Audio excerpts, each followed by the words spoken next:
Welcome to another episode of Go 8 Podcast. I'm Jon Randall. With me as always, Brandon Gehringer. What's up, man? What's going on? Not much. How was your week? Not good. Not good? Nope. What happened? Because when I left your house that Saturday night, I almost died on my way home. Okay. I almost thought going straight to the hospital, but I didn't. What happened? I had bronchitis, apparently. Oh, okay. Yeah, You sound better. Yeah, I do sound better. Now that I think about it, I haven't heard you coughing at all today. No coughing. That's good.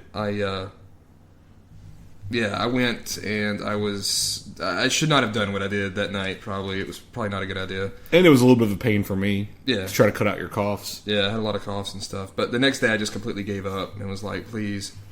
Just kill me, Yeah, God. just kill me. Just kill me. And so, yeah, I had to go to the doctor and stuff. But it's doing better. They put me on a bunch of medicine and stuff. Mm-hmm. And so that's good. But, yeah, so I'm doing a little bit better.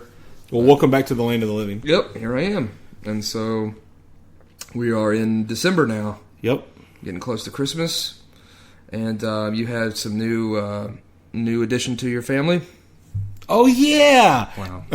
No, I'm just kidding. I was going to bring it up. Okay. So my sister had her baby, little girl. So that's great. Good. Welcome to the world. Yep.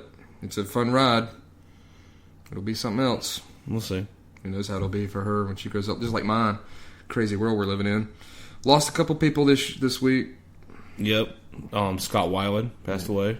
Yep. Robert Loggia passed away. Yeah. And many people in San Bernardino, California passed away. Well, people pass away every day. Yeah. But they were taken by terrorism. More terrorism, I guess. So that hasn't been decided yet, Jonathan. They haven't decided that. No, the FBI hasn't ruled it out either. So yeah, I mean, we don't really want that on this watch, do we? So that's what it's all about. Yeah. It sucks about Robert. What's his last name? Patrick. No, who? Robert Loggia or Loggia. Patrick? Who the hell's Patrick? Robert Patrick is Agent Dog. What does that have to do with anything? I don't know. You just said Robert. Yeah, Robert Loggia. We're talking about people who died. Loggia. Yeah, because I remember he looked really rough on the Tim and Eric movie. You know what I mean? He looked really rough there. Dude, he was 85 years old. Yeah. I mean, that's a full life. Yeah, he was fun in a lot of stuff. I liked him in Armed and Dangerous.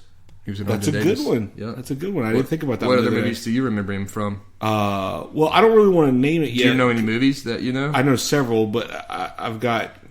It's one of my lightning round questions. What was his best film? Oh, okay. But so I don't really want to name them because then maybe you'll pull that out. Gotcha. But, I mean, we can name his movies. You want to name some movies? The big ones that he was in? Big. Yeah, Big.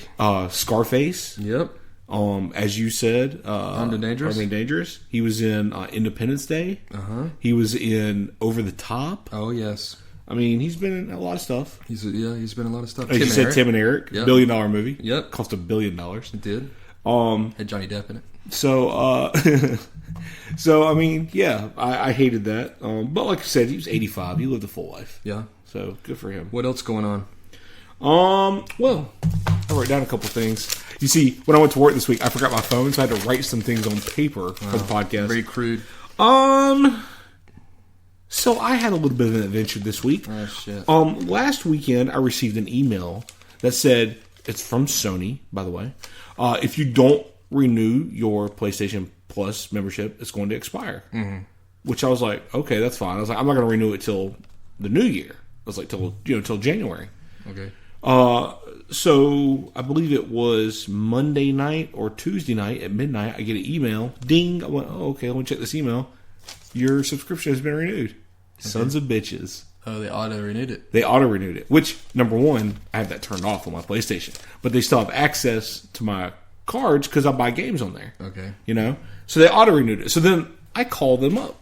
Oh, wait, except you can't call up PlayStation. You have to live chat on the internet. Which I don't mind live chats. It's kind of aggravating. It's a little slow. Why can't I just call somebody on the phone and have this conversation? Because lots of times the people they have, it's hard to understand them. Well, at any rate, so I send them an email, or I start talking to this guy. Live chat. I did that with Microsoft. And I tell him I want my money back. I was like, I did not want this to happen. You sent me an email that said it was going to expire, so clearly I didn't want to renew it.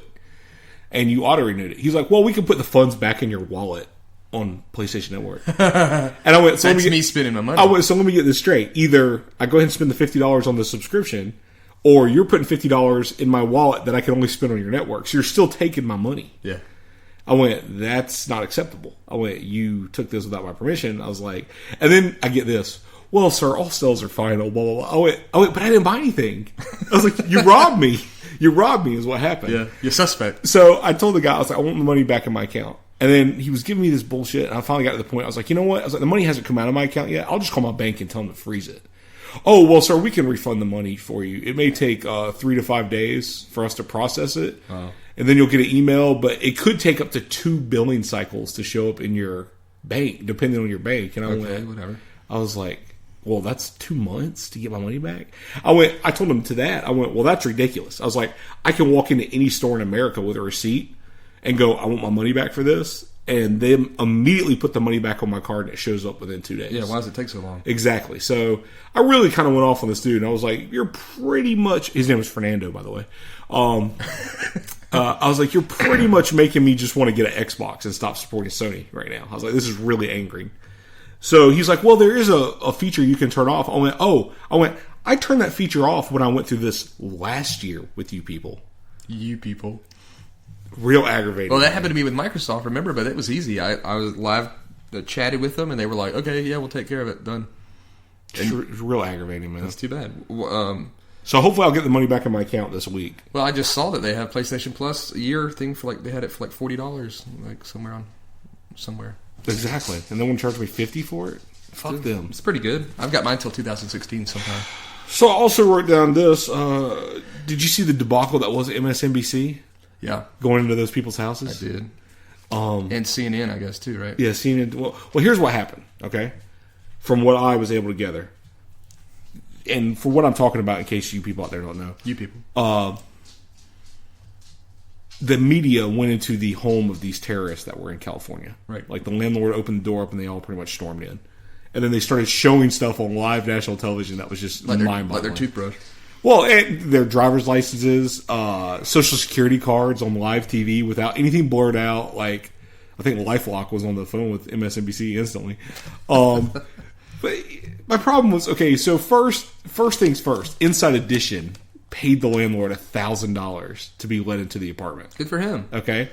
Yeah, way to profit on people's deaths. So once he opened the door to Inside Edition, who had paid him the money, pretty much everybody stormed in. Yeah, of course. Like 50 people stormed in. But then it's just mind-boggling, man. Like, there's no good media anymore. I witnessed the death of media. Well, it's happened many times. But I mean, I witnessed like just the full-blown death of it. I wonder if there'll be any fallout of that. Somebody There's nothing that somebody tweeted the other day. It's sad that we live in an age where TMZ is more ethical than MSNBC and CNN. Yeah, and I saw TMZ was trying to talk about it, and I was like, just go back to your Kardashians and your bullshit and your scissor. Yeah, scissor. Yeah, do you have any of that during your cough? Yeah, I do have some more scissor. But I had what I needed to make it, but I'd never made it. But yeah, that's unfortunate that they did that. But I don't expect anything other than that from MSNBC and CNN. I mean, it was mind-boggling. The media's dead. I mean, honest journalism's long since died, and it'll never come back until something else happens. But yeah, that's pretty crazy. That's my chosen profession. So yeah, you're a bit of a huckster. We got Batman Superman trailer came out. It did, and I'm pretty excited about it. And I'm hoping they haven't shot their wad and they still have something in reserve to surprise us. And I think they will. I hope. I think they will. I think they'll surprise us with something. Just wait and see. Just gotta wait and see. It's like I told you, dude. Overall, like the trailer, my concern now has become time of the movie. You know, even if it's a 3-hour movie, okay. Yeah. You got to build up to the fight between Batman and Superman. That's going to be half the movie. Yeah. Then you got to take the time for Lex Luthor to create Doomsday. Yeah. And then, all of a sudden, you got to fight Doomsday. It doesn't have to take that long. Still, though, it's just like, how much time are you actually devoting to Doomsday? And then, obviously, it's not until Doomsday shows up that Wonder Woman shows up. Possibly so, yeah. So it's like, think about this. I just don't want them skimming over some stuff that I feel deserves more time. But now I'm excited because the three of them are going to be fighting Doomsday together. If you think about that in that scope, that's pretty fucking badass. You know? I mean, that's going to be pretty neat. So, we'll see. But that was exciting. We got Star Wars here in a couple weeks. I didn't look to see what it was, but somebody tweeted out yesterday, if you don't want to see spoilers, don't follow the Star Wars official Twitter account. Okay. Because yesterday, they tweeted out apparently some major plot spoiler for the movie. Yeah. Like, You know how many people are probably following that Yeah, want to go see the movie, and you just ruined it for them? Nuts, dude. Like, what morons are running these Twitter accounts? A lot of idiots out there in the world. I mean, that was just crazy, man, when I saw that. Yeah. But yeah, so I mean, I didn't go look to see what it was because I don't want to spoil it for me. Sure. I talked to somebody this week that went and saw Creed, and they could not stop raving about how great it was. Well, good. So I think maybe tomorrow I'll try to go see it. How come you cannot go see it tomorrow? Well, I was gonna go try to see it last weekend, but I didn't want to get up early. Oh, I see. The There's the problem. It's because, you know me, I don't want to be there when the theater's crowded, so I like Yeah. to try to go to the first showing of the morning. Yeah. And if I can't get myself out of bed, that's not going to happen. I'm certain you'll be fine. So maybe Creed tomorrow, because we won't be, we're recording the podcast early today. Yeah, you got to work tonight. Yeah, so maybe I'll get to bed a little bit earlier than normal. That's cool. So, yeah. Anything else going on? No, I don't really have much else. What about you? I guess it's time for lightning round. All right. Who wants to go first? I'll go first. I don't have very many. These are starting to get harder to come up with, I'll be honest with you, people out there. All right. Of course, it's a happening thing that we're doing now on the podcast. We get a lot of talk about it. Right. Ooh. Okay, so here we go. Ready? Yeah. Italian food or Japanese food? Italian. Wrong. Japanese. Bloomin' onion or cheese fries? Bloomin' onion. Correct. Very good. Fast or slow zombies? Slow. Agreed. I like slow zombies because fast they're no longer zombies. Worst Mario game? Worst Mario game. Actual Mario Brothers. Mario Sunshine. It's terrible. Never played that one. It's horrible. Okay. Most currently overrated TV show? Walking Dead. Orange is the New Black. Best summer Olympic sport? Summer Olympic sport. Yep. Summer Olympics blow, I gotta be honest with you. What? Yeah. What's the best one?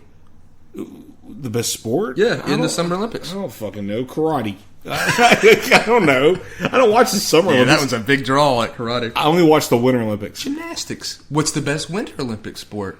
I like the biathlon.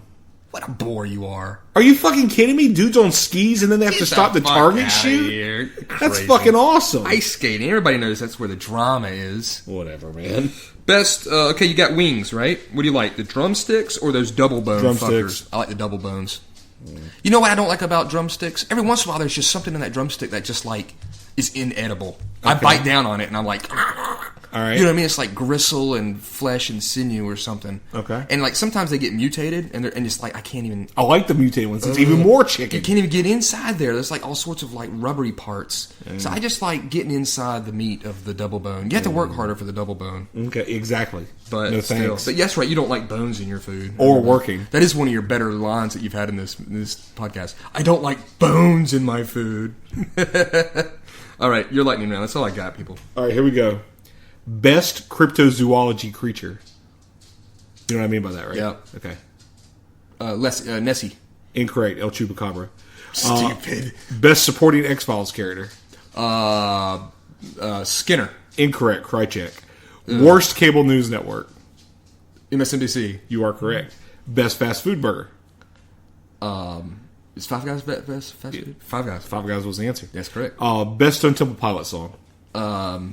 Plush. Incorrect. Big Empty. Ugh. Best toy as a kid. Transformers, G.I. Joe, or He-Man.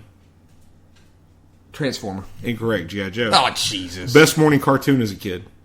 We've already said that. It's Thundar. Incorrect. DuckTales. Jesus. You're crazy. Best Robert Lagosha film. Armed and Dangerous. Incorrect. Scarface. Get out of here. He's not funny in that. He's a funny guy, I think. Yeah. He's a whimsical. What was some of his other movies? Big. Independence Day. They're definitely big over Scarface. Nah, man. What is he playing Independence Day? He was the general that was like Bill Pullman's advisor. Nah. No good. Okay, well, I'm just saying.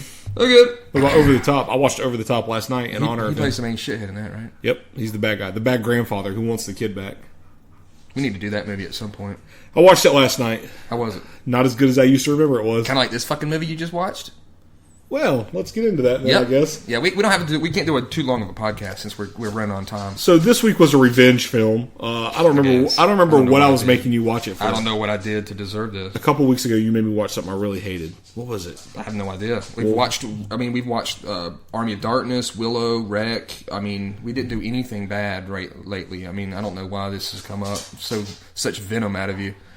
Such venom. I know. I mean, I've got them right here. Willow E.T., I guess, maybe? It was E.T. Oh, yeah. It was Revenge Against E.T. 98% E.T. Yeah. So, in return, I made you watch 23%. Toys, starring Robin Williams. And in Revenge, you watched Toys as well. It came out in 1992. Mm-hmm. Yeah, it was kind of what they call it in Legend of the Five Rings, karmic strike. Yeah. We both hit each other, but it took me out. Yeah. The film was directed by Barry Levinson. Now, what has he done? I've heard that name. Oh yeah, he's very famous. He's won an Academy Award. Barry Levinson directed films such as Diner, The Natural, Good Morning Vietnam, Bugsy, Wag the Dog, and he won the Academy Award as Best Director for a little movie called Rain Man. Okay, that's a good movie. All right. So he had some legit credits coming into this. Okay. Unfortunately, the cast of the film was helmed by Robin Williams, Michael Gambon.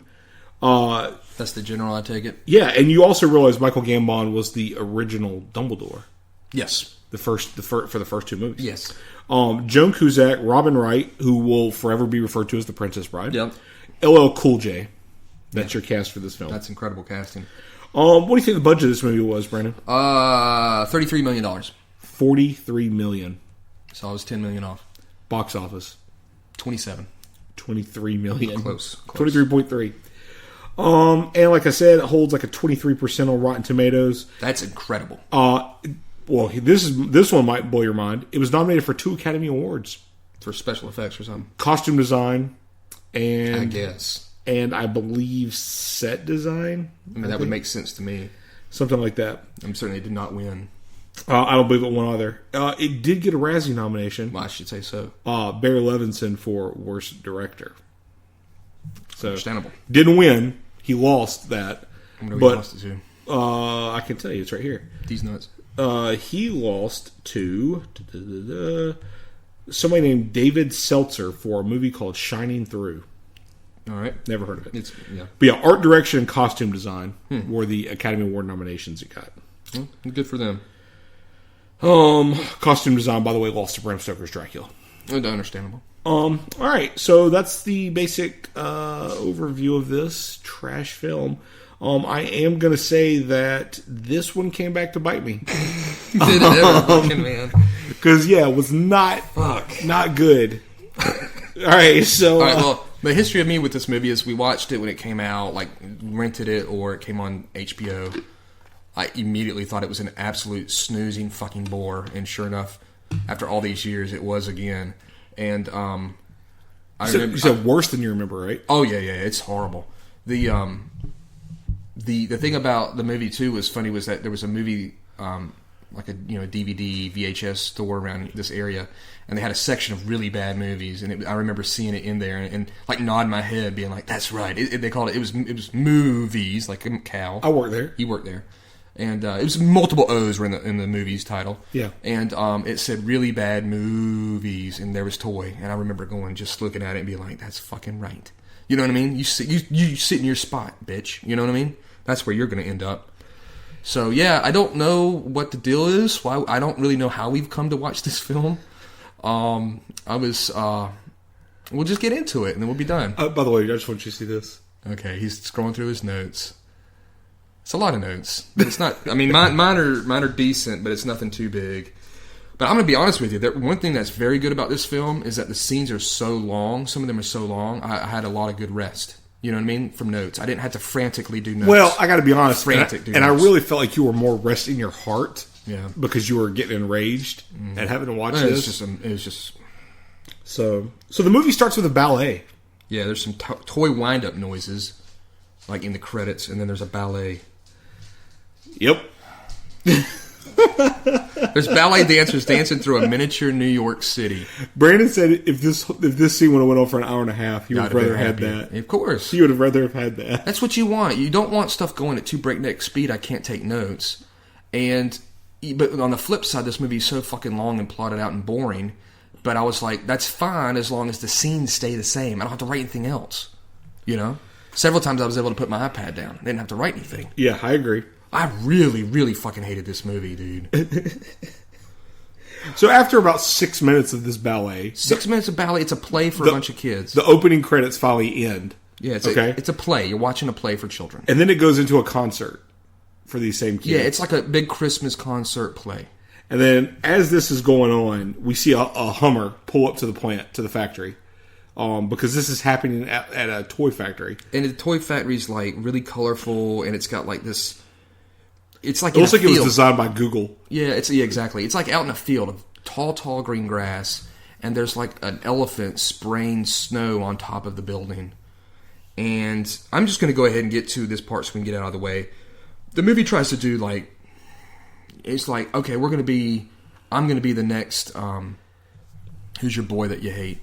Batman and Edward Scissorhands, Tim Burton. Schumacher. Tim Burton. You know what I mean? Like, I'm going to try to do something visually edgy constantly throughout the film. We're going to use all these bright colors and this antique toy look, and we're going to try to, in essence, make Willy Wonka with toys. Here's my thing, and ultimately you hated the film. Oh, yes. But I believe you have to at least admit that what they, even if it failed, yes, okay, what they tried to do, I think was very ambitious. It was ambitious. Their look and their whole type kind of feel that they went with this movie was a very ambitious kind of look. Yes, and that is obviously placed at the top of their whiteboard. Ambitious design and art direction. Right. And unfortunately, script, character creation, and drive, and plot, all of that ended up very squiggly at the bottom of that whiteboard, because that's ultimately its main issue. I mean, yeah, it does look very cool. There's some cool scenes. I mean, there's nothing that's like, wow, that is unique. You know what I mean? But you're definitely going, okay, they're doing something different. But unfortunately, all the rest of the movie is so fucking bad that it just completely takes away from it. I hate the fact they spent all that energy. I wrote that several, like down here, I was like, wow, they really went to town on this for it to end up a big stinker. We need to see some of the reviews afterwards, like on Wikipedia, what they said, the little brief synopsis about it. But, so this is Zevo Toys. Yep. That's the name of the company. Yep. And the toys they make are like a bunch of wind-up baby dolls and toys from like the 30s. Very colorful plastics. And metals. I mean, it's a bunch of like old-timey toys. It's toys that, are ambiguous and just kind of blah. You know what I mean? You're not going to get like a bunch of cool, crazy toys. And that's part of the storyline, I guess, with it. You know what I mean? Yeah. So we see this Hummer pull up outside the factory, and we see a guy in a military uniform get out. The general. Yep. He's greeted as General Zevo by a man named Owen. Mm-hmm. And Owen introduces himself and goes to take the general inside. The general says, "How is he?" And he says, "Well, your brother, he shouldn't even be here today.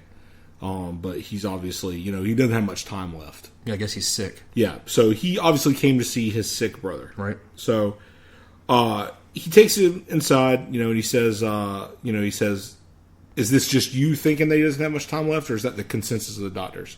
And he basically says, "No, everybody knows this." So he takes him upstairs, and these are mechanical stairs that have to have a switch pulled in order for the stairs to roll up to the door. That way, when you walk to the top of the stairs, it kind of rolls forward so you can actually step into the door.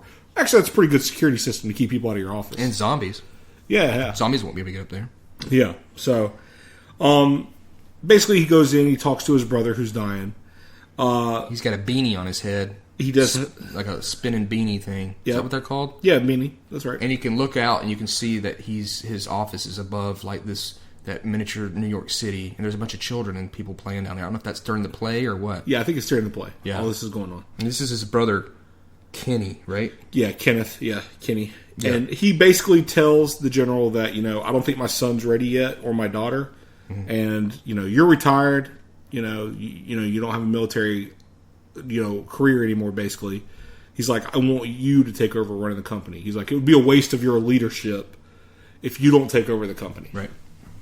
And so he has a little heart problem. Apparently his pacemaker is built into his beanie, so when the beanie stops working, it means his heart's having problems.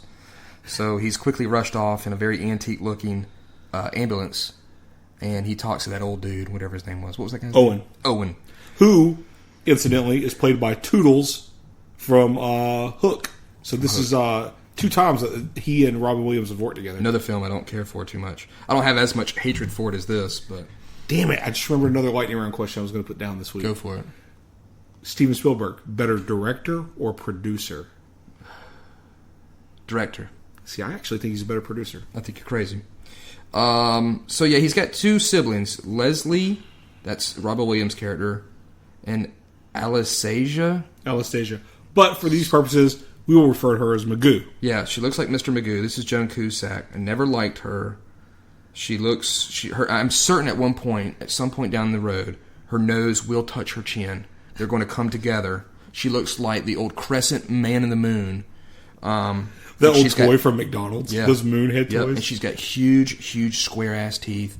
Her face goes and does crazy shit. You just got those actors and actresses you just hate. You know what I mean? It's like, why do you have a career? You're terrible. Everything you do, your mannerisms, everything about you, I loathe. And I definitely loathe Joan Cusack. She's very high up on the list. She's up there with, like, Sybil Shepherd. She's up there with... Not a big moonlighting fan. No. Sybil Shepherd had no talent whatsoever. There's many of them up there. They're all shit people. Well, I'm just going to say, I don't loathe Joan Cusack the way you do. No, I do, though. There's something about it that's very irritating. She does look like an old man. So he's obviously in bad, poor health, and it shows the two of Leslie and Mr. Magoo, or Joan. I'm going to call her Joan or something like that. And they're in their black garb for, obviously, a grave. He obviously bit it. The old man bit it. And Leslie, that's kind of odd, but it's Robin Williams.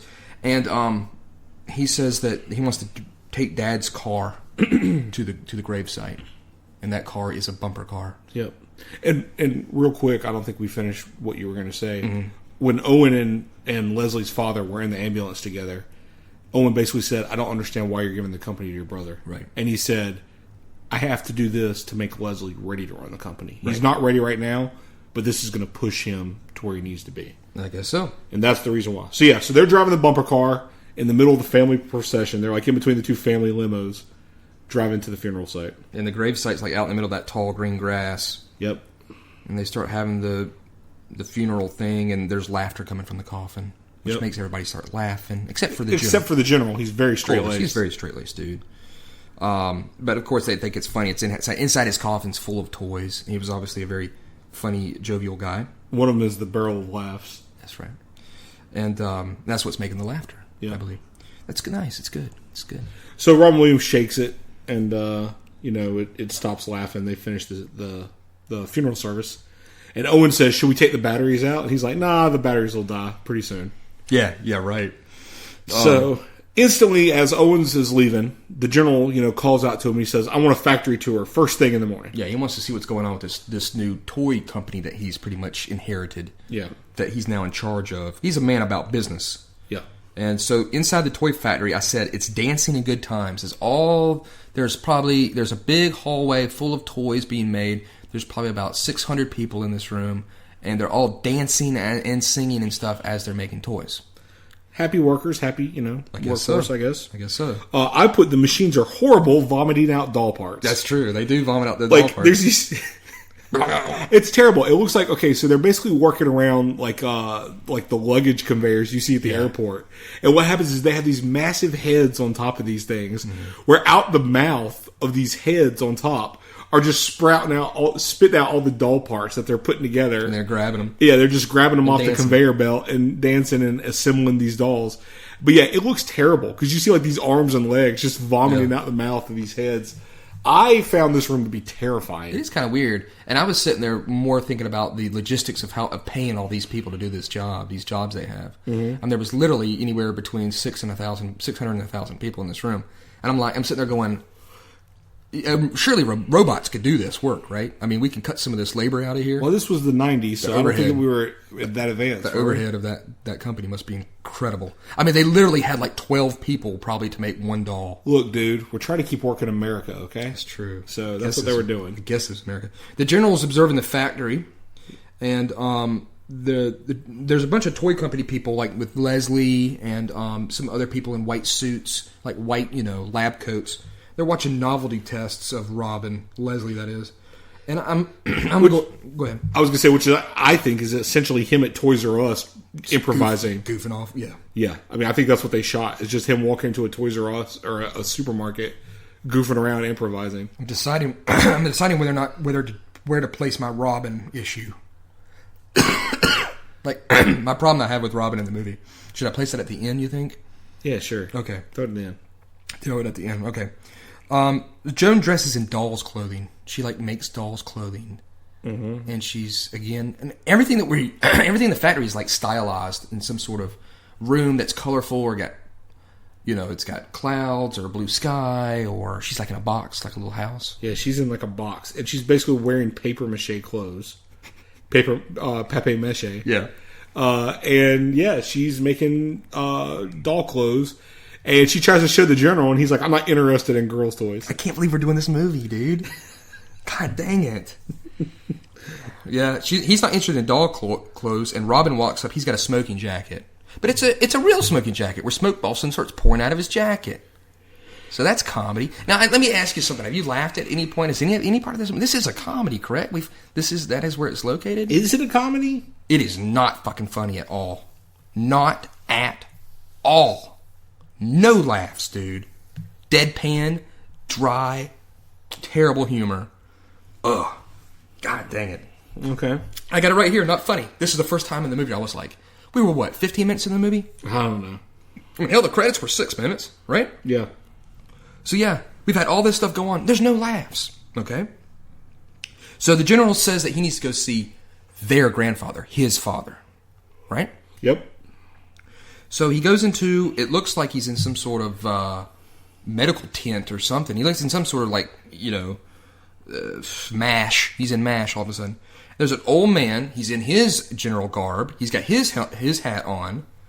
And the only thing that's slightly, I would say, humorous about this scene is the fact that he makes fun of the general for being only a 3-star general instead of him, a 4-star general. Yeah. And he has a light that shines. Yeah. A light that specifically shines on his shoulder. Yeah. That he just, as soon as the general Zevo walks in, his dad instantly hits a button and it lights up his 4 stars. I will say that is somewhat humorous, that guy's got a light to do that. You can't understand what the dad says. He just mumbles. Not a word. But of course, his son, the general, can. He understands him. And he's like, what am I going to do? Should I take over Kenny's business? Is pretty much what he's asking his dad. Yep. And that's when it pulls away and you see that this is a hospital tent, like an old military hospital tent, in the middle of what's in essence there. Like a living room. Like a living room, like a mansion living room. He's got a hot nurse to look after him. Very hot. And she was in Goodfellas. It's Debbie Mazur, isn't that her name? I don't know her name. I'm almost certain that's her name. I'll look while you're doing this. Okay, and then next thing you know, it shows there's a toy discussion around a conference table. So the general's there, Leslie's there, everybody's there that's the big wigs of this company. And they're all around the conference table talking. I'm correct. Okay, good. Talking about different toy lines, a better scene of this was in a movie called Back to School, in which they're talking about toy lines. With the Chubby Tubby Tub toys, I believe. But he took a bath on those. Yeah. And of course, the general is falling asleep, much like you were in the movie. Much like the audience were in this theater. I could not imagine going and seeing this in the theater. I mean, just horrid. This would definitely be one I would leave. I might have saw this in the theater as a kid. You better be the Dollar Flicks where you went and saw this. I was 12, dude. I don't know where I saw it. Jesus. So there's a little bit of a rumor about some espionage of toy plans. Owen says that, and of course that gets the general's. That guy's attention. That got his attention. Now you're talking his language. Oh yeah, he's like, espionage? He's like, come into me with this store in this closet over here. I'm gonna light up a Bic lighter, and we're gonna talk about espionage. He gets in his zone here, and he's like, I got the guy that's gonna help us. My son, he's with covert operations. And he's going to help us take care of this toy plans espionage that's been going on. Apparently, some plans for a duck that you pull on a string. They've got to, you know what I mean, and it quacks. Some other company's got to get that quacking toy schematic. This movie quacked me up. You son of a bitch! Sorry, I was a little thirsty there. So he brings in his son Patrick. Yep. And how does Robin Williams tries to give him some deviled eggs. They're very rowdy deviled eggs. Yeah. They're moving around. And then, yes, his son is entered into the fray. Yep. And how does he enter into the room? Well, he's been there all along. Oh, really? He's been there for years. Don't call it a comeback. Okay. LL Cool J is his son. Yes. He busts up out of the couch. His camouflage is the couch pattern. And he had cushions all over him. Yeah. That's a master of espionage. I thought you were going to say master of disguise, but that's Dana Carvey. Disguisee. That's right. Pistachio disguisee. Master of disguise. All right. Are you okay? Yep. Having a bit of a problem. And I get right here, I loathe Joan Cusack. This was another scene where she starts gabbing away in her head and everything. They're all eating together at the table like a nice family, because in essence what you have is you have cousins, you have an uncle, nephew, and niece. And I got written here, I simply don't get this humor. I just don't get it. Now, I like to say that I enjoy humor, certain types of more unique humor than most people would call. I enjoy, of course, like Monty Python. I enjoy British humor. I enjoy Tim and Eric. I enjoy a lot of stuff that some people just simply do not get. And this was a moment here where I was like, I don't get this humor whatsoever. This is attempts at humor, right? I mean, there were some at the dinner scene. Yeah. I mean, I guess with the wine, I just didn't get it, man. I was just sitting there. I was like. And I think one of the problems, too, is that Robin Williams has a certain type of humor that he does on his stand-up, and I don't think he was able to do it here in a great way. He was able to have moments of it, But, and then now I'm at a loss. Okay, yeah, they're eating. Yeah, so basically, Robin Williams asked Patrick, who's LL Cool J. I think most of the thing I refer to him as LL. I did, too. He asked LL, what are you planning on doing? And he says, well, first I'm going to start by interrogating all the employees, and we're going to put in security checkpoints. Yeah, new security all around. And, we'll have to have photo badges, in which Joan Cusack says she takes a great picture. Mm-hmm. She takes a great picture. Yeah. Very Magoo. And go Google Mr. Magoo if you don't know what we're talking about. The general at this point in the conversation says to Leslie that he's interested in possibly making war toys. And that's new at Zevo. Which Robin Williams says, well, we've never made war toys before. Yep. He's like, Dad always believed that war was the domain of the small penis. To which LL and Michael Gambon took quick offense to. I guess so. I guess they're both hung. Yeah, I guess, they're both military guys, obviously, too, so they take offense to that. Oh, that was the part. That's what they were referring to. Yes, and of course, this was a placement of comedy. And I guess so. Is it a kids' movie? It is a kids' movie, and that is something that is kind of strange. This is a PG-13 movie, if I'm not mistaken, though. Probably, maybe. Yeah, I think that's what it said when it popped up. But the movie is called Toys. So the general basically invites Leslie. He says, I'd like you to work closely with me on this. Mm-hmm. And Leslie's like, yeah, of course, sure.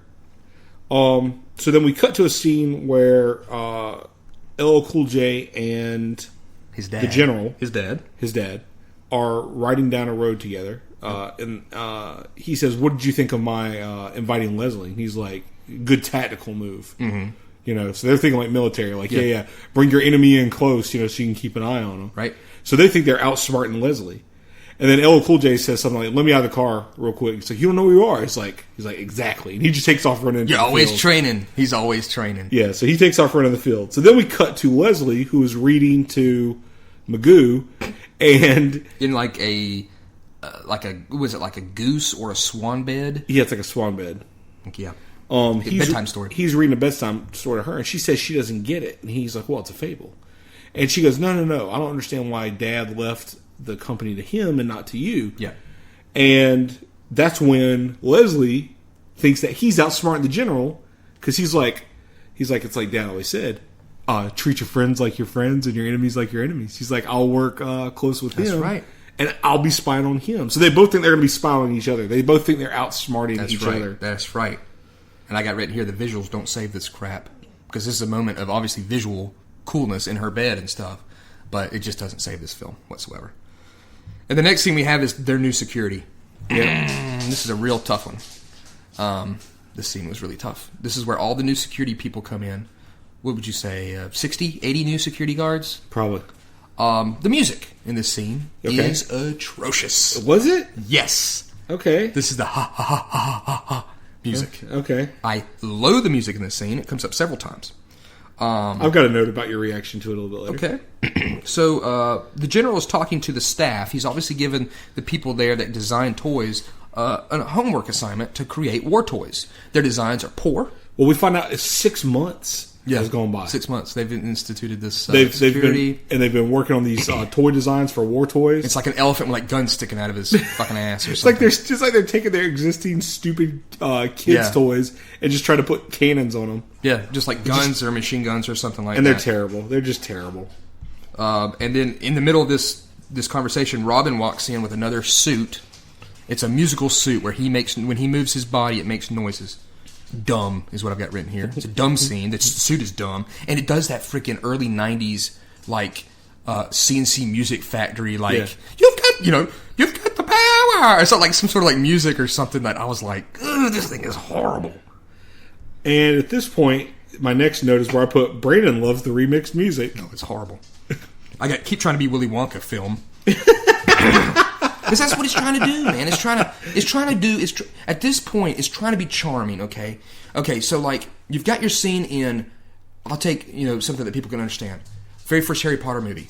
They're on the train, and they're eating their fucking jelly beans that taste like farts or some shit. You know what I'm saying? Like, that's... Bogies. Right.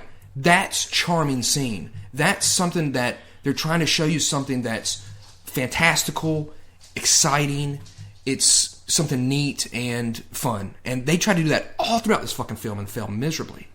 And of course, Willy Wonka's all through that. One of my favorite parts of Willy Wonka, of course, is, everybody's favorite part is the fucking big candy room with all, the forest of fucking candy. Right. Like, that's that scene. And I feel like in this movie, they tried to do that so many times, and it fell flat every single freaking time.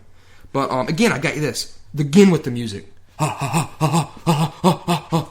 was driving me up the wall, this music. I'm getting angry. Fuck. Well, I think it's kind of racist that the movie didn't get remixed until LL Cool J showed up. I know. And then there's one time where Robin Williams that tries to do like this black guy voice. That's terrible. And if you go back and watch a lot of his old stuff, he does some stuff where I'm like, people don't do that anymore. So all of a sudden, LL Cool J's interrogating a woman about duplication. It's the Princess Bride. Yeah, the Princess Bride, she's ahead of duplicating stuff. She works in a copy room. What's her name? In the movie? Her name is Princess Bride.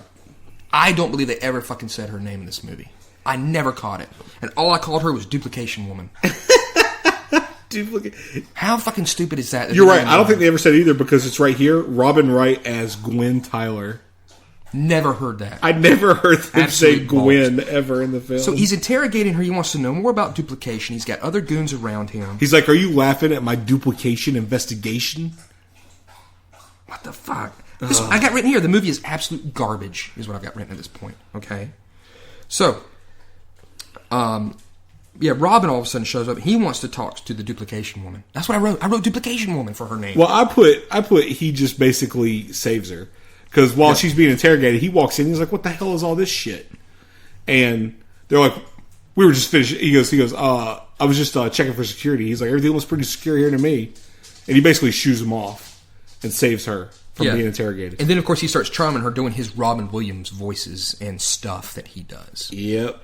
And I will speak about that at the end because I have some stuff to say about Robin Williams. We can do it in a minute because I finally have a note where I finally address Robin Williams on one of the issues. But yeah. So we'll get to that in just a couple minutes here. Well, Mr. Magoo's dressed like a doll. She's getting food in the cafeteria. And she wants to eat lunch with LL. And she eats mayonnaise sandwiches. Yep. Usually packed with vitamins in them. Makes sense later on. And I put Leslie and the Princess Bride are having lunch together. It's obvious that Duplication Girl and Robin are getting to know each other. Looking to duplicate. Yeah, looking to duplicate. And I've got written here, they're high on drugs. Because there's several times where the two of them are just like so silly, so ridiculous. And I really do get this kind of like Tim Burton alternate reality with these people. I understand what they're doing, but it's not working. And they talk for a while. Everybody's already left the cafeteria, and they're still sitting there. And you said exactly what I thought. This woman needs to get back to fucking duplicating. Yeah, get back to fucking work. Do your job, bitch. So let's get back. Let's go ahead and address Robin Williams right now because this is when I finally got fed up with him in the movie and wrote my note about it. You hit your tolerance point. So go ahead and do yours first. This is my thing about Robin Williams. I've always enjoyed him back in the day. He had a lot of good movies. He had a lot of good stand up, and it was current for the time the way he did it. Now, of course, I'm looking at him nowadays. And it doesn't really matter because he doesn't do a good job in this film. His type of humor and his comedy doesn't do well in this film either, I think. And the movie does a very drastic mistake of keeping him out of huge parts of the movie. And all of a sudden he shows back up. And he has to, rebuild his comedy, I think. His character has to rebuild itself, the way it does stuff.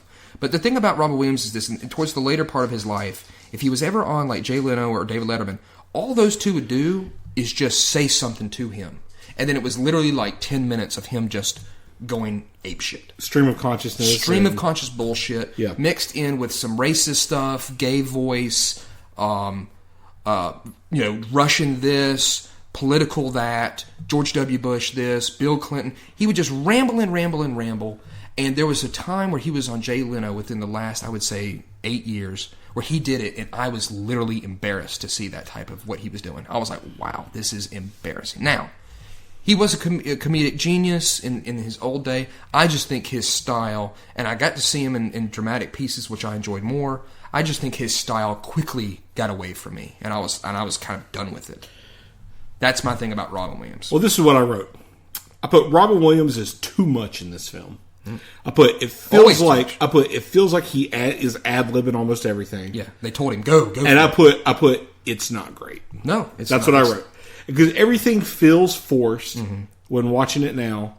I don't think it felt like that to me as a kid, but watching it now, like all the comedy feels forced, and it's kind of embarrassing when you're watching it. I'm just like, that's how it was when I saw him on Jay Leno. I feel like when I'm watching it, it's like he probably just ad-libbed a bunch of scenes, and they were like, "Oh man, these are classic Robin. Yeah, classic let's take Williams. these are the best takes. Let's just put them in the movie." And I'll be honest, and that's what I feel like it was. I agree, but I also feel like he's held back. That's not his normal self.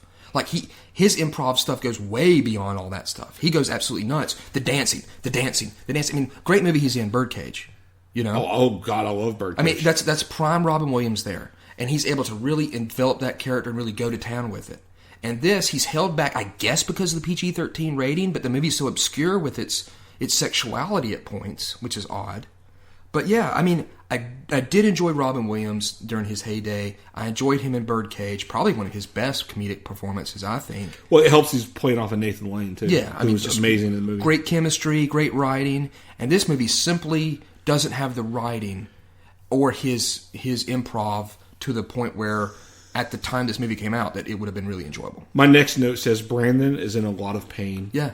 That's what I wrote for my next note. It's just a fucking boring movie, dude. I mean, come on. You know what I mean? It was like, wow. And the scenes are long. Up to this point, I would say yes, it is boring. I feel like it picks up, but it's too late in the film. Yeah, it's way too late in the film. So the General and LL, his boy, they go into town to see what the competition is. Yep. Okay. And at this time, Joan is singing in the ladies' room. Magoo is singing. Magoo is singing. She likes the acoustics in there, and Duplication Woman comes in, and she's like, why don't you try singing in the corner of this bathroom? Listen to what I just said about this scene of this film.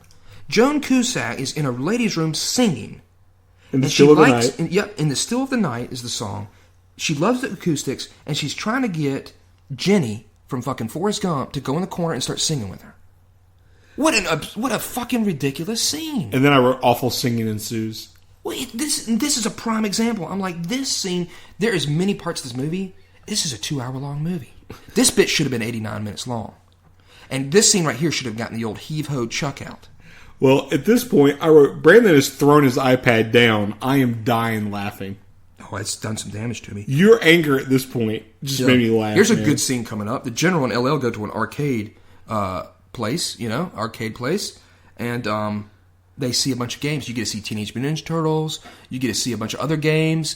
And I miss the days of old arcade. Remember running to the arcade and seeing what new game had shown up? Dude, we used to go to the arcade every day. Freaking amazing, dude. And that was like my junior year in high school. And those games, like, home consoles couldn't touch fucking arcade games. They were so amazing. Unless you had a Neo Geo. Yeah. Well, which nobody had. You pretty much had an arcade game there. But yeah, you get to see the games. And the General tries out a tank gunner game. Mm-hmm. And he hates the UN. Yeah. Because you get a minus 1,000 points penalty if you shoot a UN truck. Yeah. And while he's trying to shoot tanks and helicopters like you're supposed to in the game, he accidentally shoots a UN truck. Which delights him. To me makes me laugh because he goes, "Goddamn UN, always where you're not wanted." Yeah. He's like, you're always getting in the way. Useless. So he starts destroying all the UN trucks on purpose. And at one point he even goes, "Whoa, that was close. I almost hit a tank."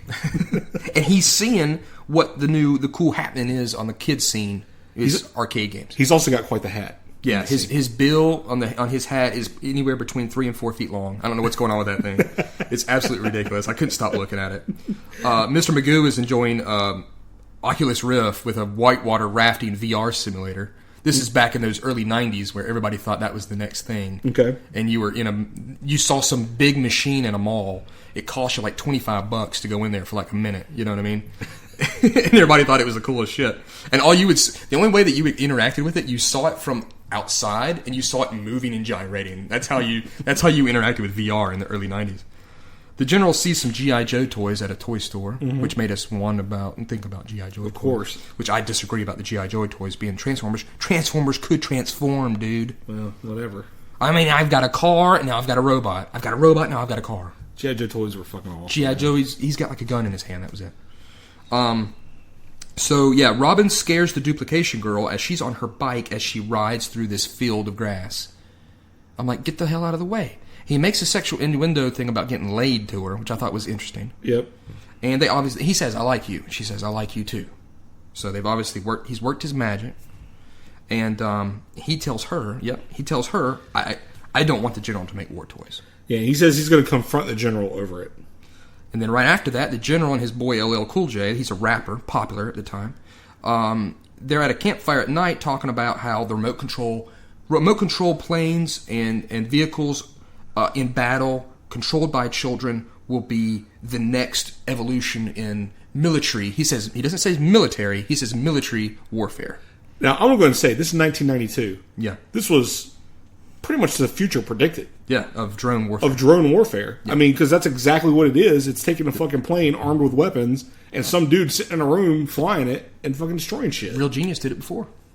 Did they? What was it, Real Genius? The big laser. They're flying that unmanned machine with the laser. I guess, but I mean, I was just thinking specifically like smaller scale something flying, but it's pretty far ahead of its time when you consider that that's kind of what we do nowadays. My next note is a question. Oh, okay. This is a comedy?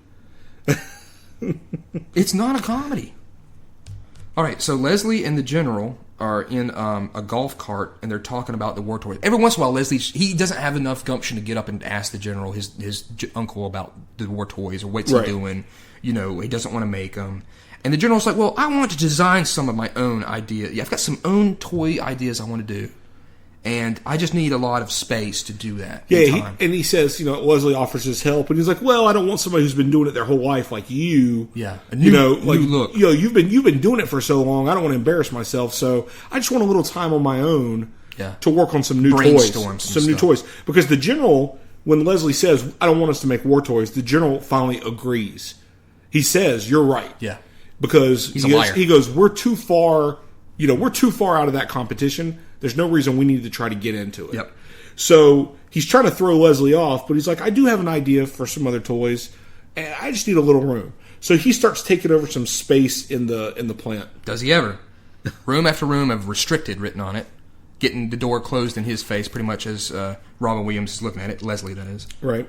And Leslie is all of a sudden discussing fake vomit with other employees. Obviously, they're going through the new line of fake vomit novelty toys. Right. And this scene does... Did you ever have fake vomit as a kid? No, but I enjoyed every time I saw it. I was always envious of those that had fake vomit. This is a scene where, in retrospect, and while I'm watching it, the movie has already soured my mouth so bad with how bad it is. Okay. I can see their attempts at humor in the names of the vomit and just the whole scene in itself. But I didn't want to give it that much. I didn't want to give it the credit that it was trying to do humor. And that it was succeeding on some levels. It wasn't making me laugh, but I went, okay, there. I did like the Asian guy saying that this was all white people vomit, and he wanted to see more Asian ethnic vomit. I wanted to see more noodles and stuff. And they were like, how about the teriyaki toss? And he's like, that's good. That's good. I like that. I like that. So I see what they're saying, but all of a sudden, the room they're in, it looks like friggin' Tetris. Yeah. It starts, the walls and the ceiling starts making the room smaller and smaller and smaller. Yeah. And so they have to get up on the table while they're discussing fake vomit. And the General pops his head and he's like, I need more room. LL Cool J. Oh, LL Cool J. Sorry, yeah. Yes. Yeah, he says, LL Cool J says, the General needs more room. Yeah, he's like, sorry about that. So we are literally talking about room. Space. he is pushing walls in to make space for his own area. And luckily, the room that they're in is very conforming to that, since it just moves, the walls move and stuff. Yeah, so Leslie's walking next with Owen, and he's like, what the hell is he doing? That requires all this space. We've got designers quitting, where our numbers are down of people. Yeah.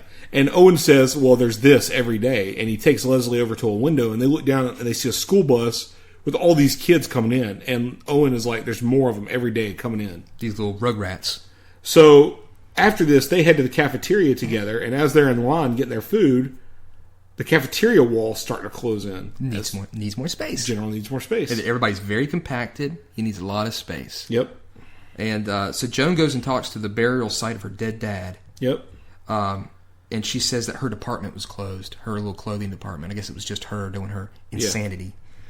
Yeah. And she's talking to his tombstone. Pretty much is like a huge elephant, like a statue of an elephant. It's got some words written on it, and there's laughter that emits from it, much like his coffin. And I think that's supposed to still be the toy underground. Yeah, it's got some good batteries. Robin is now talking to Duplication Girl. That's Princess Bride. Right. At the miniature city. And he asks, they ask what the general, what's he doing? And I've got here drivel. The movie is apparently drivel in my mind. Okay. And a little thing comes and brings them they're champagning it up. He's obviously trying to get his smooth on with Princess Bride. Right. And all of a sudden, as they're about to get all schmoozed up and get all lickety split, General breaks into the room with a big construction machine. Yep. He needs more room. There's got to be a better way logistically to do this. You know what I'm saying? Just make you a whole nother building, dude. And so Robin asks the general some questions, and he says it's restricted, that it's a restricted area, and he still is very meager about trying to get information out of his uncle. But at this point, he's stolen a card that'll let him access the restricted area. Yes, agreed. So he's trying to hatch a plan of how he's going to sneak down this one corridor to be able to get to the card reader so he can get into the restricted area. They're going to make the security system, the guys that are working the front desk of the security, they're going to watch music television, MTV. We've spoken about that before. Something of the past. It does not exist anymore. And what they'll do is they'll put a screen up so that they're going to play a music video, and these guys will think they're watching a music video while he's sneaking in and finding out what's going on in this restricted area. Right. So all of a sudden, a new group comes on the music television. It's Yolanda and Steve, and it's Joan and it's Robin, and they're playing. It's kind of like Peter Gabriel. It's like Talking Heads, or it's exactly like those. And my big problem with it is, where did they come up with the time and the director to make this video? They got plenty of time and stuff. They don't work. This was a very advanced video that they made. What'd you think about the song? Not too bad. I like the song, actually. It's not too bad. I've got right here, I love Yolanda and Steve. And in my opinion, she's Steve, he's Yolanda. Okay. His name is Leslie. So yeah, it's this song that's a little catchy. And, I was kind of going, okay, I could listen to this. I could eat a knob at night, too, probably. But, so Robin uses this moment to go into the restricted area. What's he going to see? He sees a room full of kids with curved screens, and they're all playing the latest, newest, hittest, awesomest video games of war and destruction. Like them piloting ships and stuff. It's just driving over the city, bombing cars. Just cars. How many cars they destroy? No Volvos. Yeah, Hondas. Toyotas and stuff like that. Destroying submarines, things of that nature. And I've got here, the movie has long scenes, which is good for notes. Because this is a moment where I was like, sweet, this is really lasting a long time. Well, they didn't use good glue on this little placard that labeled music television. I like how on their console, the security console, they actually had a placard that was going to say music television, like labeled channels, and it falls off. The alarm is raised, so obviously the guards start running around, and Robin finds himself in a highly restricted area. That's what the door said. That's what the door says. He falls into which in essence looks like a well of water. Yep. And the sea swine is activated. Oh, shit. It's some sort of monster. I guess. It's a toy monster, I guess. Yeah, we don't know what it is, really. He gets grabbed by the beast in a scene of acting by Robin Williams. Who designed this for the general? The sea swine? I have no idea. What's the point of this thing? I guess it's another war toy, I guess. And LL's watching, the general's watching, and so obviously, they're like, well, no, let's see how this thing plays out. We want to see if it works. Well, the general does. Yeah. LL wants it shut down because his cousin's about to be killed. Exactly. Well, Robin's able to make it out somehow, and he makes it to Duplication Girl's house. There's a remote-controlled toy there that's doing surveillance in a van, and in the van is Jamie Foxx. Mm-hmm. Someone that you're very fond of. Or not so much. They're watching an event, and the little toy is like, it looks like one of those demonic toys type guys, like a hat, trench coat type thing. And he's watching this little toy, and the guys in the van are watching him get fresh with Princess Bride. Right. And so she starts to disrobe. She throws her bra. Now, this is a scene for kids. This is a movie for kids. Is this a movie for kids? I don't know, man. I don't know who the target audience is for the film. She throws her bra up over the toy of this little toy guy. Okay, they can't see, but they're listening to the noises, and they're kind of grooving on the noises of them two, I guess, fornicating or doing some sort of sexual grubbing. It's the Jesus. some sort of grubbing, like fingers and hands and flicking of tongues. I don't know. But somehow the toy it gets caught up on the bra. It's trying to get out, so it's pushing. All of a sudden, it just gets flung into the air out the window, and it gets run over by a car. LL shows up because he got the news that they were there from the two guys. And there's, again, another scene now where Robin is trying to discuss to the general about what he's working on. Like, you almost killed me with that sea swine. You've taken up huge portions of the toy place. The general tells him it was just a water toy. Yeah, it's just a water toy. You've got. And he's like, why was LL yelling, "Shut it down, Holgenstern! Don't move, Leslie"? And he's like, "You could have broke it. Yeah, you could have broke it. It's a prototype." And he's also like, "Well, what about all these little kids?" He's like, "No, you saw them from way up high. If you're up on the Empire State Building, you look down, everybody's gonna look real small. So they just look small." He's like, "You're up on the third floor. You're looking down." He goes, "Normal people, they just look tiny." Mm-hmm. It's supposed to be humor. And so he says he needs 2 weeks. I'll give you a demonstration because they're like, "We want a tour. We want to tour this place because this is all the employees heads up." He's like, "Give me 2 weeks, and I'll have a full presentation for you." Except he is working on a presentation instead for the Washington Boys. The Washington Boys. And they do have a meeting with the Washington Boys. These are obviously some Army big guns up in the military. Okay. So out in the middle of the field, it's a scene where they're sitting at a table. They're enclosed by 4 like metal walls, and X-rays are used by the security to observe this meeting to discuss the future of the military. Yep. And you can see this. Half the scene is their skeletons. And you remarked that they were probably going to die from all that X-ray. Yeah, I mean, you're talking about a room that's blasting them from every direction with X-rays. And I'm like, sitting in a room for that long for a discussion with X-rays? I'm like, you guys are going to get some radiation poisoning. Like, definitely so. They're discussing the future of the military, and it starts to get heated as they don't really see his vision, the general's vision. Right. And so he starts strangling one of them. Yeah, he's not happy. Yep. And there's a scene here. He's obviously pissed later on because he tries to shoot a fly with his gun. Yeah, he's drunk. He's singing to himself. He's wrecking the place with his gun. Yep. He's trying to shoot a fly. Reminds me of Homer Simpson. We did that. The Washington Boys apparently didn't call back. Obviously, he tried to choke one of them, dumbass. Yeah. And he shoots himself in the foot. That's where the fly landed. Yeah, and nothing ever came of that, by the way. Well, he was in a boot later. I guess. I've got here Debbie and LL scene. Yeah. This is, you find out that the nurse was hooking up with LL Cool J. Well, that was his fiance, apparently. Oh, his finance? Okay. Yeah, because she says, when are we going to tell everybody that we're engaged? Right. And he's like, we just need a little more time. Well, turns out she's been hooking up with somebody else, too. His old man, because he's depressed. He's depressed about his wife dying, which for years, LL Cool J's been told it was an appendicitis. And she's like, no, it wasn't appendicitis. He sent her on some sort of special reconnaissance mission. She was a Hanoi Jane lookalike. Yeah. So in essence, she was killed, I guess, because she was supposed to look like Hanoi Jane. That's Jane Fonda, who was a traitor to this country. It's true. Yes. And so that pisses off LL Cool J. Now, you don't want to piss off LL Cool J. He's bad. He will knock your ass out. That's what his mama said. That's true. Which was enough to make him turn on his dad. Yep. And I've got right here, this is the part where I label it, big chunk right here without Robin Williams in it.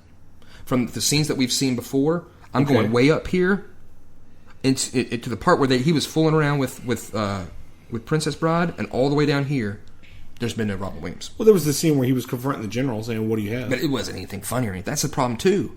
You're expecting instant laughs out of Robin Williams. And I would admit that's probably a high thing for him to obtain. Every time he's on the scene, I think you're kind of expecting some sort of whimsical, jovial Robin Williams, and if he doesn't deliver, the scene falls flat. I guess. So anyways, LL shows up to the house where Robin Williams is with Magoo and Owen and Princess Bride. Yeah, they're all chatting. And once again, he's camouflaged. Yeah. They're all sitting there eating dinner, and all of a sudden they hear him talk, and they all start looking around the room. He spins around. He's in the corner. He's making a deadly war machine. My old man's making a deadly war machine, he says. And he tells them the whole vision that his father has, which is, it starts off like some charitable thing. They open these daycares for kids, and the parents bring the kids in, and then they're learning. And then they teach the kids how to, like, basically, they indoctor them from a young age to basically start playing these games. And as they get older, the kids finally get to the point where they're flying a real mission with one of these attack planes, but they still think it's a game. Yeah. When in fact they're actually, doing raids and killing people and stuff like that. I say wasted effort on this film. There's a lot of is this point where I realize all the set designers, the crafters, the artists, everybody did so much work to make this work visually, and I was like, that is completely moot. Like, so much expended energy. And it's just wasted. It's wasted on this terrible script. So he spills the beans about the video games and other mumbo jumbo. Let the games begin. Yep, both sides pretty much set out for war. Yep. The heroes, I got the heroes is what I call them now, just to simplify it. Okay. They make it into the restricted area as the general watches from yonder computers. Yep. He's up in his high thing. And much of this, so they didn't have to film it, was just like these terrible computer graphics of them moving through. It looked like Berserk. Yeah, it looked like the game Berserk. He tries to murder his own nephew and niece with a little baby toy in a stroller. It like pops up. Its bottle is actually a machine gun. Gatling gun. Like a Gatling gun. He's trying to kill his own nephew and niece. Yep. And LL gets cornered between two toys. One's a bouncing ball. Yep. Poor computer graphics. And the other one is some baby doll. Yep. And then, ridiculous. All of a sudden, the head of the baby that split open? Yeah, head of the baby. The head of the baby splits open. There's a blue-headed creature inside it. So think of Total Recall. Well, Arnold, the fat woman head comes off, and Arnold's head is under it. Now there's like this blue-looking head underneath it. And this, like, gun comes out of its mouth, like its Play-Doh-looking mouth. A massive, like, retracting cannon. And there was some sort of sexual thing that went instantly through my mind. I was like, whoa, that's creepy. And he like jumps up and grabs onto the rafters or something. They both blow each other up. Yeah. The two toys blow each other up. And now all of a sudden, because the ball opens up and it's got like a little hula guy, but it's a fucking amazing toy. But the end of his ukulele is a gun. It's a gun. So they shoot. LL jumps in the air and they wind up blowing each other up. So now you've got all these remote controlled toy tanks that show up and they're firing at our heroes as they run. Yeah, I put he's unleashed tanks and helicopters after him. Yep. And now this movie does something again that goes right along with its poorness. Slow motion camera. It's this jittery, like every 10 frame slow motion camera through the action scenes. Absolutely ass. And the music's going ho ha, ho ha, ho ha as they're running through these hallways. They hide behind a door, but it gets blown up by one of the tanks. The tanks have like some sort of alternate fire. They hit the Y button, they switch into like some missiles that they can shoot, and it actually does some good damage. And they make it to an old warehouse section where all the old toys have been set against the wall. And so you know what's going to happen. They wind up all the troops to fight back, and Robin gives them a stirring, courageous speech of war. This is Braveheart. What the fuck are we watching? This is Braveheart and toys. It's a toy war I've got. Explosions, bullets, and action as both sides clash. This scene is fucking too long. It is a huge scene of this fight. It's trying to be so dramatic. I got written here, this movie is drudgery to watch. Drudgery. Okay. How long did this scene go on? It felt like 20 minutes. It was a while. I said, this is probably my least favorite Robin Williams movie. Hands down. Hands down. This thing is shit. What about Bicentennial Man? I've only seen parts of it. It looks better than this shit. This thing is ass through and through. All right. Helicopters show up, and I've got here, the scene is going on forever. Leslie's able to make it out. I can't believe I'm saying Leslie. Yeah, he has to run to find Patrick. That's LL. Activate the sea swine. As the battle continues. They activate the sea swine. Whoa. Let's not skip ahead. I've got tank dance scene here. Well, there is, but that's when they're like, oh, we've got to get the sea swine after him because he's broken free. Yeah, and then you can go ahead and tell this part, which is amazing. Yeah, there was the scene where the tanks had crashed into the ballet studio at the toy factory because I guess there was a ballet studio there to train the little kids for the Christmas play. Ballet. And the tanks are kind of seeing themselves in the mirror wall, kind of bouncing against it. And then all of a sudden we cut to a direct overhead view where the tanks are moving like synchronized swimmers. They're all dancing within each other. It's a tank toy dance scene. Continue. Basically, Leslie gets to the Manhattan model. You gotta shut off the main computer. Yeah, LL's there, and he's like, I've been hit. And he's like, I got tanks after me. There's a lot of slow motion of a lot of these toys getting killed and destroyed. Yeah, he's like, you got to get upstairs and shut down the computer. So Leslie's like, how am I supposed to do that? He's like, all the soldiers are guarding the office. And then he looks up and he remembers, there's a plane up there. There's a suspended plane by cables and stuff above this city. I've got written here, it's a massacre. Lots of these toys getting their asses kicked by these tanks. Okay. My next note, insulting. The film is fucking insulting at this point. Because it's trying to be so dramatic. Joan Cusack's throwing like grenade teddy bears, kissing them and throwing grenade teddy bears. That terrible slow motion. But they're not grenades. They're not blowing up. They're just taking hits. They're just taking hits because these tanks shoot with motion. They track motion and movement and stuff like that. And so they're just trying to, I guess, just exhaust their weaponry. So yeah, the general, all of a sudden, he's flying on this air. He's got into the airplane. He's heading for this main computer room when one of the helicopters all of a sudden breaks out like Swiss Army knife scissors. Strong as shit to cut a cable that could hold probably a 300-pound... It's a metal cable. Yeah. Fucking sharp scissors on that little thing. Cuts the cable. The plane goes crashing into the freaking main computer room. The general grabs onto Leslie by his neck, like his head, and so his full weight, that man probably weighs what, 200 pounds? 200 pounds. He's holding onto Leslie's neck, his head. That is severe spinal damage. 200 pounds suspended from your head? No way. And all of a sudden, a missile from somewhere. Was it a helicopter? Yeah, like misses them as they're fighting. And it goes and destroys the main computer, what he needed to do. Yeah, it fires into the main computer. It shuts down all the toys. So dramatic is what I've got written here. The death of angels and all that music happens. Oh, they all crash. I wrote helicopter launches middle. That hits main computer. Middle. Takes a lot. Autocorrect. Well, guess who's still up and about? C-Swine. It shut down too, but it was like main power gone, and all alternate of a sudden, power. Yeah, it like goes and it has this tentacle, this eyeball tentacle that comes out, and it opens a flap behind its gill, a la Data from any episode of Star Trek that disgusts you. I hate when he flips open his fucking fingertip. And he has his eyeball hits a button that says alternate power, and all of a sudden C-Swine's back up and running. And they're all talking together. Joan's there, Mr. Magoo, Leslie, the general, and he's kind of like, look, you're trying to kill me and my friends and destroy the world. I don't really like that. And the sea-swine looks like just some like amorphous blob of... It looks like a slug. Yeah, it looks slug to weird. me. And all of a sudden, it shoots Joan Cusack. It targets on a very sophisticated-looking targeting mark. Yeah, it targets Leslie first. She moves in the way. She runs in to like say, "Hey, nobody was hurt," and then all of a sudden, blasted. She gets killed. But no, her head gets blown off. Well, that's definitely death, right? That's death. She was a robot. She was a robot created by Leslie's dad to keep him company when his mom died. And then that's when LL Cool J goes, "Wow, that's why she never looked older." And I've got here the last little bit of insanity in this movie is what this is. As you've got this scene where her head's over there talking, and he's talking to the head, Joan Cusack's head, and then all of a sudden it switches over. C-Swine now targets the general. Because he's trying to run away. He's trying to run away.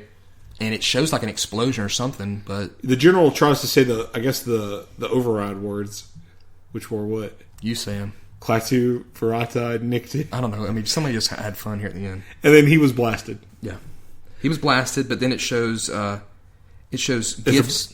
Bright white flash, and then all of a sudden we see... Children getting gifts. It's Christmas time again. Obviously the factory's been rebuilt, and it's the Christmas play again. Yep, and I've got here, what a magical movie. This is a magical movie. The general is now beside his old man in the hospital tent. He's in the MASH unit. They're both saluting a line of soldiers, of toy conveyor soldiers. Belt. Yep, conveyor belt soldiers. And our heroes decide to go to Kenny's grave. Yep. I've got here awkward goodbyes as LL Cool J runs into the field. They can't see him, and they call out for him, LL Cool J, and he's like, I'm still here. And they're like, we're just checking. Mr. Magoo throws up like a bouquet of flowers. Yep. Freeze frame. The end. I put everyone lives happily ever after. Toys. Brandon, what'd you think of Toys? It's a shitty fucking film, dude. That was a shitty fucking film, man. I don't know what to say. All I know is that... Okay, I mean, I've said a lot of it. Robin Williams he doesn't bring it. The writing's not there. It's way too ambitious for the visuals, and it doesn't match the script or the plot. It's a boring film.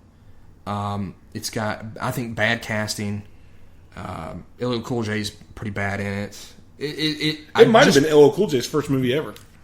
I don't have a clue what they were trying to do with this film. They were trying to do something, obviously, with like Willy Wonka, but with toys. But it turns into this quasi, like, trying to tell you about military.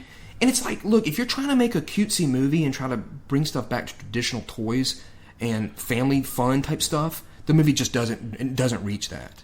He's not, Robin Williams' character is not lovable enough to really grab onto. I don't give a shit about Duplication Woman. The comedy's just not there, so that hurts it overall, as it's supposed to be a comedy. And it's weird, there's some sexual jokes in it. It's called Toys. They made a Super Nintendo game of it. It's just an anomaly of ideas, and I think they all thought the linchpin would be the visuals, and it would save no matter what else they did. But no fucking way. The plot is ass. The characters are shit. The writing's terrible. It's not funny. Bad fucking movie. And it's probably one of the worst that we've done, in my opinion. Because I'll say this. Leonard Part 6 has got some whimsical, zangy, like, head-scratching, and, just what the fuck. Garbage Pail Kids, same way. Master of Disguise is pretty fucking shit. That's really bad. Yeah. But this movie here is just banality, man. It's just, ugh. I was sitting there just like, we are wasting time. Do you think kids would enjoy it more? No I know way. as a younger kid, No I thought way. I enjoyed it more. A modern kid now, I don't think they like this movie whatsoever. There's huge parts that have nothing to do with toys, and there's just them talking. It's like they tried to do this middle ground between comedy for adults and I guess stuff for kids. What's the stuff for kids? The toys aren't exciting to them. The toys are balls. In the film. The toys are balls. Like, the toys that his company made are crap toys. Like you said, they're like stuck in the Middle Ages, like just old toys that are just terrible. Like, if I saw those toys on the toy shelf and I was going to like get something, nope, give me a Transformer. Give me a G.I. Joe. You know toy. where those toys are? They're in the fucking. They're in my grandma's house in the closet. Yeah, they're in an antique store, or they're in a fucking jockey lot, or like a yard sale. Which is fine. I mean, they're trying to do something that's trying to talk back to tradition, but they don't.